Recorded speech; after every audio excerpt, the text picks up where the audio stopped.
Hola, bienvenidos al blog especial de entrevistas de Te Cuento, tu noticiero de solo buenas noticias. Y como les comenté ayer, hoy vamos a conversar con Carlos Oviedo Valenzuela. Es consultor de estrategias de comunicación corporativa y manejo de crisis. Tiene una larga trayectoria como docente universitario, como investigador, como profesor de maestrías en la Universidad de Ciencias Aplicadas y en Gerents, Escuela de Posgrado. Además, se ha desempeñado como DIRCOM en compañías líderes. Ha sido director de comunicación Latinoamérica de Telefónica Internacional, VP de imagen en Telefónica del Perú, director de comunicación en Antamina y en Sauder Perú, director y editor de varias publicaciones. Carlos tiene ya 3 libros en su haber, con toda la experiencia que tiene: Organizaciones Espejo, Comunicación y Empatía para la Sostenibilidad, las esferas de la comunicación en las organizaciones hacia una gerencia de la percepción, y las esferas de la comunicación. Es un nuevo enfoque sobre la comunicación de las personas y organizaciones. Y ahora ha sacado un tercer libro, que es del que vamos a hablar: Crisis. La tenemos, la vivimos, así que escuchemos esta linda conversación. Carlos, para empezar, mil gracias por tu tiempo. Es un gusto poder tenerte y conversar sobre un tema que para ti es pan de cada día, ¿no? La crisis. Y has escrito un libro nuevo, porque ya tienes 3 en tu haber, sobre crisis. Y leyendo la introducción de tu libro, comienza con una frase que me jaló el ojo, ¿no? Que dice: la crisis, si quieres comprenderla, tienes que vivirla. Y tú, en tu carrera profesional, has vivido en diferentes corporaciones muchísimos tipos de crisis, ¿no? Internas, externas, de impacto masivo, etc. Desde tu visión de experto en crisis, ¿cómo defines la palabra crisis? Que de hecho me imagino debe ser diferente a la que hace la RAE, ¿no? La Real Academia Sí, Española. Se debe quedar chiquita con toda la experiencia que tú tienes en crisis. bueno, gracias por la invitación. Es, Ahí está, la crisis en esa es escena. esa es la portada del libro y efectivamente tuve que hacer una definición propia de la crisis, no solamente por la necesidad de acotar de qué iba a tratar en todo este volumen de 300 páginas, sino porque era necesario que la definición de crisis fuera también una suerte de prevención sobre todo lo que implica. Por tanto, para mí la crisis es una situación pública que amenaza gravemente, ¿no es cierto?, la estabilidad o la existencia de una organización y que demanda decisiones urgentes para su control. Para llegar a esta definición, he pensado mucho todos los elementos que interactúan y complican la crisis, como por ejemplo las percepciones, el tiempo, se menciona situación, urgencia, el poder, ¿no es cierto? Las amenazas implican descolocar relaciones, autoridades, presiones, opinión pública y sobre todo la incertidumbre y el descontrol. Por tanto, te agradezco muchísimo la primera pregunta porque me ayuda a decir la crisis es un fenómeno de opinión pública y por tanto hay que manejarla como tal. Y hay organizaciones, ¿no? O empresas que están más expuestas probablemente a las crisis, ¿no? ¿Qué factores influyen? ¿Qué factores son los que activan o los que generan esa sensibilidad a la crisis? A ver, después de mucho trabajo y muchas experiencias, yo creo que en los tiempos actuales las crisis se producen básicamente por la conjunción de dos elementos: los riesgos propios de las organizaciones y la dinámica de la vigilancia pública. Es decir, la sensibilidad de la gente sobre ciertos temas evoluciona y en función de eso, los riesgos propios de las organizaciones se convierten en más o menos críticos. Y un poco añadiendo a lo que sugerías, hay sectores que están más expuestos a las crisis. ¿Por qué? Porque generalmente interactúan con públicos amplios, ¿no? Por ejemplo, todas las industrias o empresas o marcas de consumo masivo, que van desde, no sé, pues embotelladoras, productoras de alimentos, finanzas, bancos, etcétera, etcétera. Ah, por un lado, por otro lado, los servicios públicos, todos los servicios públicos, como tienen una demanda permanente, constante y son absolutamente necesarios, Claro. estamos hablando de la luz, del agua, de telecomunicación, etcétera. Luego están las industrias extractivas, que por su propia naturaleza perturban el ambiente, no solamente físico, sino social, como por ejemplo todo lo que es extracción de Ujú. petróleo, gas, minería, ¿no? Todas estas empresas por estos aspectos están cada vez más expuestos. Pero mi conclusión, y es hablando en términos generales, eh, todas las empresas que no prevén sus riesgos son las que más expuestas están, ¿no? Exacto. Y esa es otra pregunta también, pero antes de llegar a esa, ¿en dónde golpea más a una organización una crisis? ¿Te refieres a la ¿Dónde le hace más daño? sensibilidad? Bueno, definitivamente en términos públicos es a la reputación, ¿no? La Ujú. reputación de una organización se daña, se frustra, y eso causa muchísimos problemas. En mi texto pongo que a veces la primera crisis de una organización puede ser la última. Pensemos un poco en el Perú, eh, la última gran crisis que conocemos de una empresa. Estoy hablando de Graña y Montero. Nunca Graña y Montero había tenido una crisis de tremenda visibilidad como la que atravesó durante los últimos 3 años. ¿Y qué pasó? La empresa como tal ha desaparecido. Entonces se cumple esa previsión que hago. La primera crisis puede ser la última, ¿no? Entonces tenemos que las empresas tienen que trabajar con mucha intuición sus riesgos, prever que los daños a su reputación pueden ser fatales, ¿no es cierto? Pero en términos de la propia organización, lo que primero se afecta es la moral laboral, es decir, Ujú. el ánimo del personal, el ánimo de los trabajadores.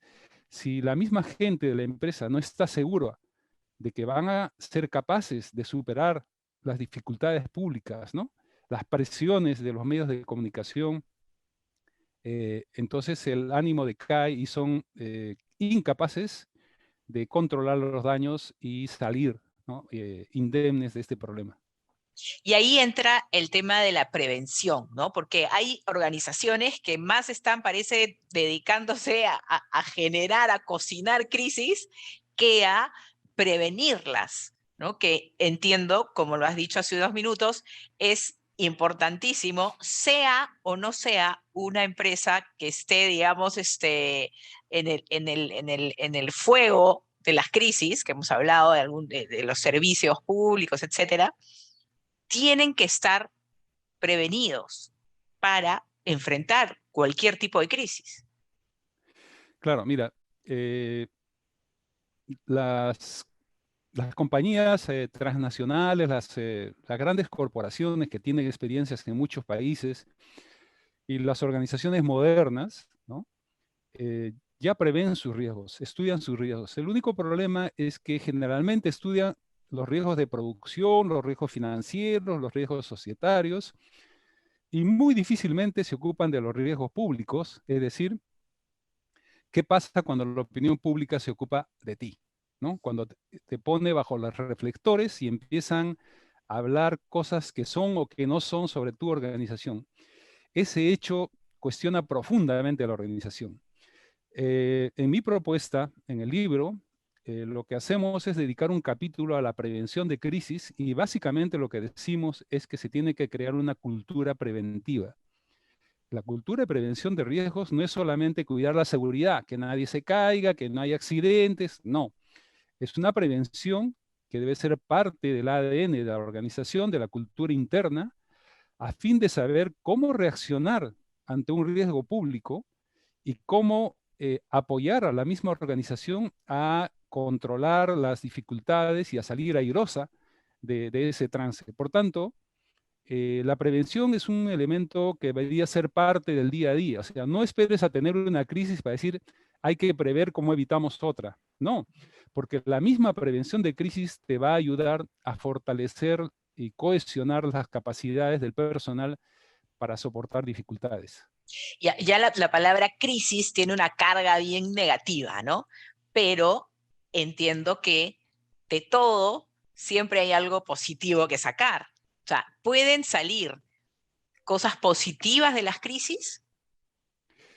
A ver, vamos a responder un poco esa interesante pregunta de dos perspectivas. Definitivamente, para cada organización que sufre una crisis, la crisis es una perturbación que puede ir desde una molestia pasajera, ¿no? Si es que saben responder, hasta ser realmente la causante del cierre de la organización. Por tanto, es un perjuicio terrible. Durísimo, claro. Sin embargo, en términos sociales, la crisis puede ser puede tener un impacto positivo, y de hecho lo tiene. Por ejemplo, las mismas organizaciones aprenden a reconocer sus problemas, mejoran sus procesos, mejoran sus relaciones con el público. En otras palabras, con las crisis se aprende. Pero con las crisis también se corrige lo que está mal, se cambian los directivos que no tienen sensibilidad social, que han cometido errores, que tienen falta de criterio, que no analizan bien los riesgos. Y finalmente, la sociedad mejora sus procesos de apreciación de lo que está bien y lo que está mal, y se crean nuevas normativas. Para no ir muy lejos, ¿no es cierto? Veamos el caso de Lavallato, tanto en Brasil como en Perú, debido a las actuaciones de Odebrecht en el campo de la construcción. El Perú y otras naciones se han visto obligadas a renovar su legislación sobre la corrupción de funcionarios. Se han establecido procesos cada vez más eficientes sobre los procesos de investigación fiscal, por ejemplo, la colaboración eficaz, etcétera. Es decir, los procedimientos, las normativas mejoran como consecuencia de las crisis, ¿no? Se puede decir que las crisis humanizan las organizaciones, de alguna manera. Sí. Sinceran, humanizan. Sí, porque, vamos a ver, en nuestro concepto, la crisis destapa un mecanismo de control social.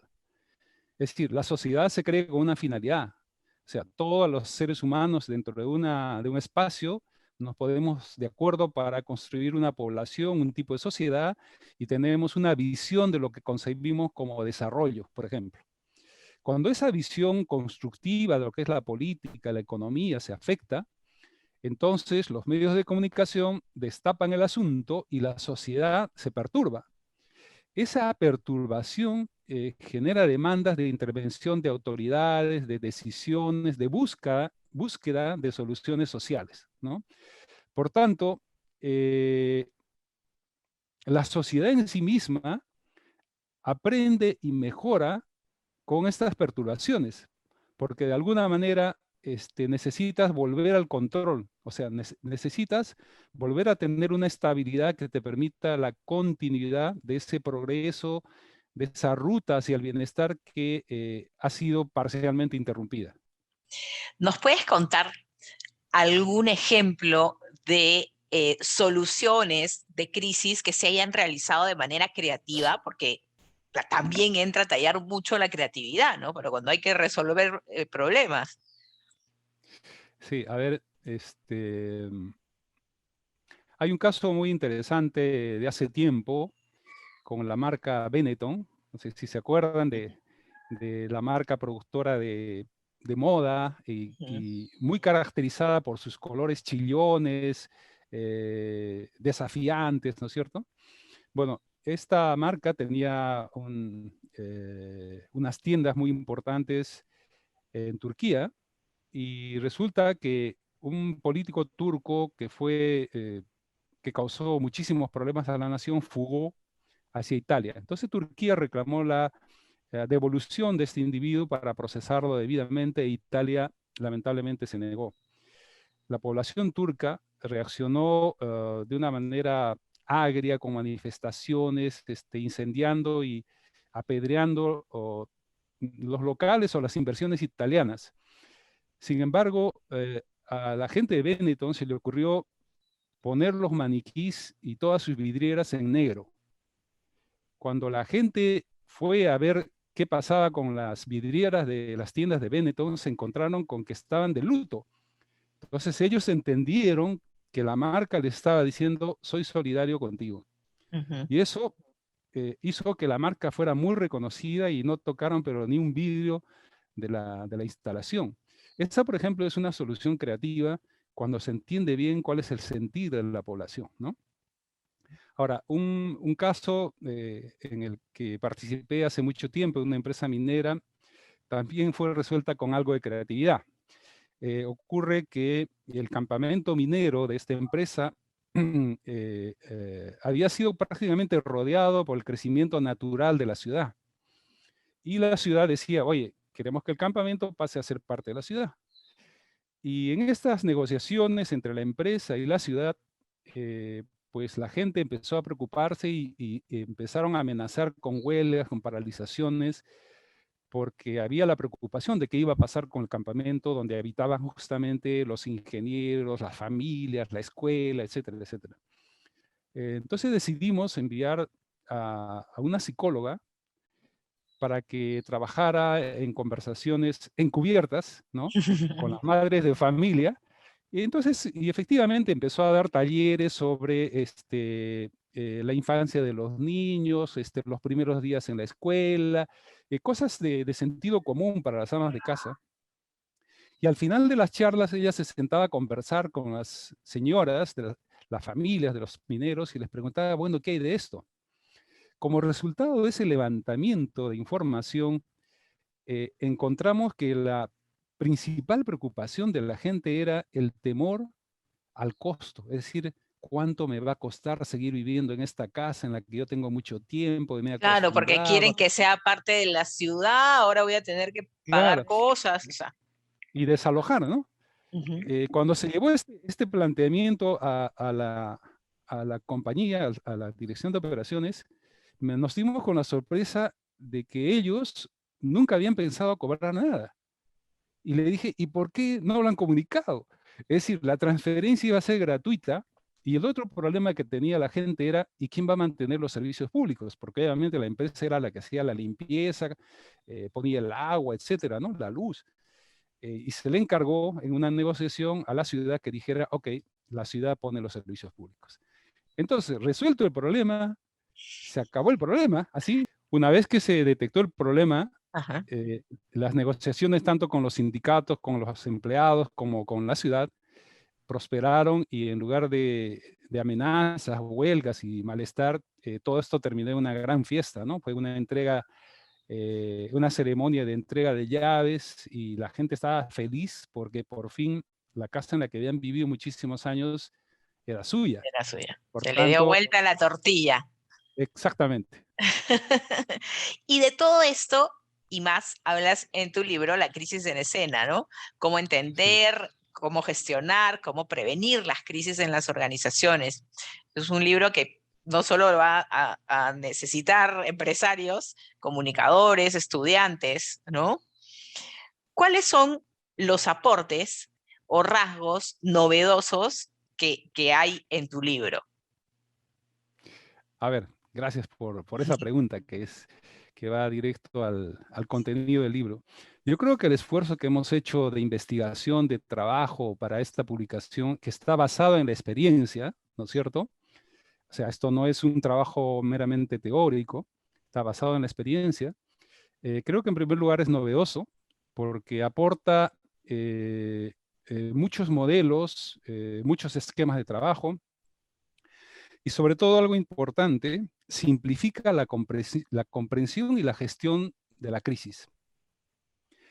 Eh, Quien ha pasado varias crisis, como el que habla, eh, puede entender que la crisis es una complejidad de tensiones, pero precisamente porque es así, la gestión de la crisis no debería ser complicada. Al contrario, los planteamientos o los esquemas de trabajo deberían ser muy simples. Y por darte una idea, el diagnóstico de crisis, que de por sí es muy complicado, se reduce a un planteamiento de 10 preguntas que yo le llamo el diagnóstico ejecutivo de crisis. Contestando esas 10 preguntas, uno tiene en una sola página la visión del drama y sabe dónde le aprieta el zapato, ¿no? Así como también tenemos los 5 pasos para la reacción, o sea, ¿qué es lo que tienes que hacer? Son 5 pasos, como informarse, definir lo esencial, definir la estrategia, actuar. También planteamos una estrategia muy simple que tiene 3 componentes que son control, conducta, comunicación. En todos los análisis que he hecho y los casos que he vivido, prácticamente todas las acciones o actividades reactivas de una empresa para controlar una crisis incurren en estos campos. Control, control de hechos, de información, conducta, es decir, tu comportamiento, tus maneras, tus actitudes, y comunicación.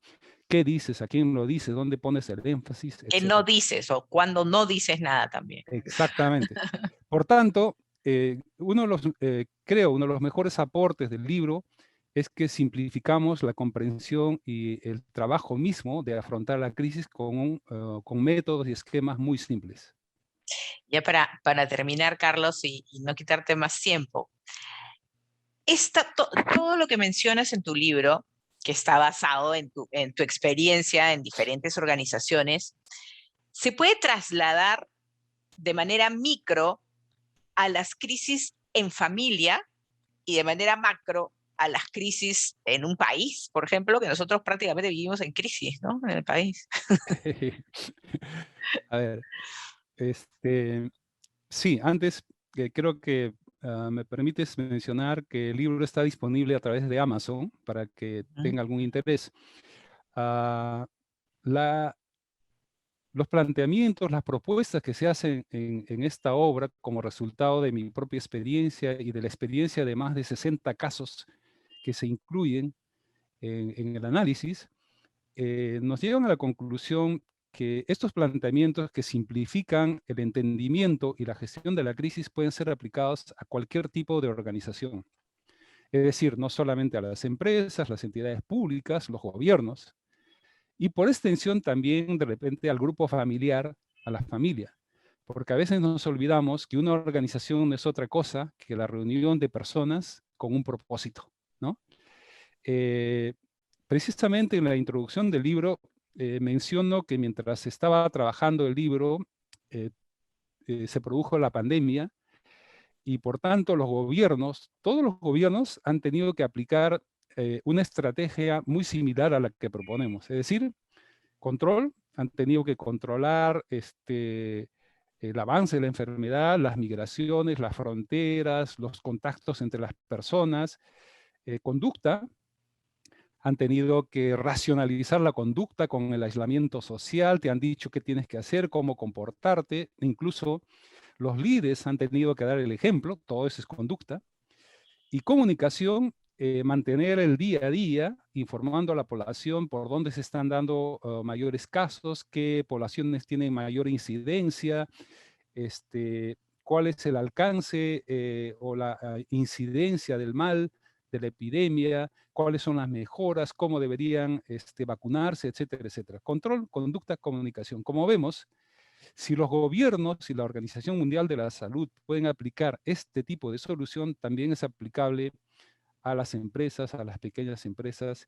Y en cuanto a las crisis familiares, que obviamente tienen una complejidad especial, yo creo que se pueden aplicar lo que nosotros recomendamos para el diagnóstico. O sea, cuando uno quiere entender su problema de crisis, debería plantearse, por ejemplo, el sentido común, la empatía y la credibilidad. Es decir, desde dónde estoy hablando, ¿no? Eh, ¿qué, qué hace la sabiduría popular? Es decir, el sentido común nos aconseja qué es bueno, qué es malo, cómo reaccionar adecuadamente, cuándo te estás saliendo de caja, cómo deberías portarte.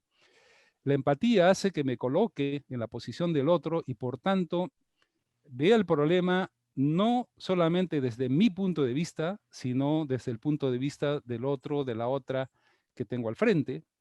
Y luego está la credibilidad, que no es otra cosa que la coherencia entre el actuar y el decir. Es decir, cuántas veces he sido responsable, cuántas veces he cumplido con lo que ofrecí, cuántas veces mi palabra ha sido empeñada, o sea, qué grado de credibilidad tiene lo que digo en función de lo que soy. Si analizamos eso, que son elementos muy simples del día a día, probablemente podemos mejorar nuestra capacidad de solucionar las crisis. Muchísimas gracias, Carlos, por tu tiempo.